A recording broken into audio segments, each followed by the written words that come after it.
I just don't like Warriors games. So anyway, Sabaton is a Swedish heavy metal band that writes songs about military history. Their first album, Primo Victoria, released in 2005, although their first project, Metalizer, would be released 2 years later due to various issues.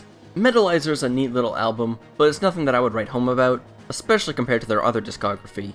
Primo Victoria, in terms of the album, I like, but not as much as some of the other fans do. The title track itself feels like a perfect introduction to the band, with the song being about D-Day, one of the most famous operations, at least here in the States anyway. I do have some fondness for some of the lesser-known songs on the album, like Reign of Terror and Wolfpack, but I have a controversial take that it seems Parr agrees with me on. He said in an interview that even though the title track is better on Primo Victoria, he felt that Terror Dominatus had a better lineup.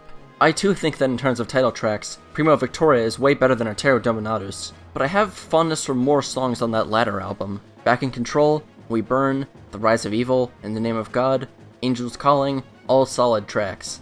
Even if it's their least popular album, I kinda prefer it to Primo Victoria and Metalizer, which came out a year later. In 2008 came their big hit album that most Sabaton fans know well, The Art of War. I used to like this album a lot more in the past, but it still has some fantastic classics like Ghost Division, 40-1, and The Price of a Mile. I actually have a strange fondness for Cliffs of Gallipoli, which may have something to do with the future of warfare preceding it. Coat of Arms has a title track that I used to adore for a long time, although in time I felt it grow away from me in favor of others. It's odd that this album is their only album that only has songs from World War II, unless you see White Death as purely a part of the Winter War, but I digress. It's neat, but not one of my favorite albums. What is Carolus Rex, considered by many to be their magnum opus. This album has so much love put into it, and having a Swedish heavy metal band sing about Swedish history, incredible W.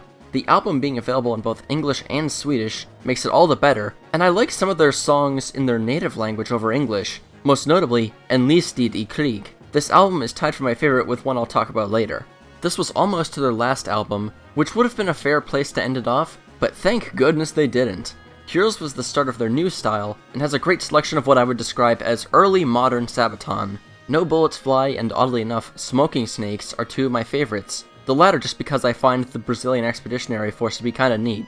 Cures paved the way for an incredible album, The Last Stand.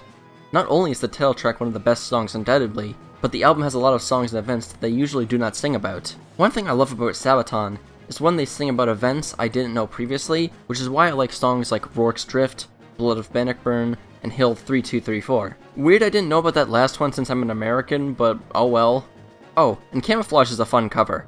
Brief intermission. Bismarck is my favorite single of theirs. It has my favorite music video too.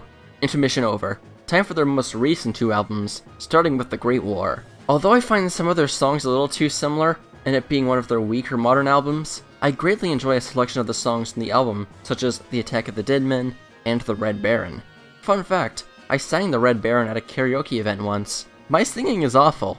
Nonetheless, solid album, but I greatly prefer their newest album, The War to End All Wars. You can probably piece together that this is the album I tie with Carolus Rex, possibly because of the recency bias. Stormtroopers is an amazing start to the album. Dreadnought is really unique compositionally compared to their other works. Hellfighters slaps in both regular and symphonic form. Christmas Truce captures the bittersweetness of the moment perfectly. The Unkillable Soldier is one of my favorite songs about an individual. And Race to the Sea is, well, Race to the Sea. I would pick this or Carolus Rex, but alas, I am bad at choosing favorites. Now how about you go listen to some Sabaton? It beats clicking on 3 Hopes clickbait like an absolute buffoon.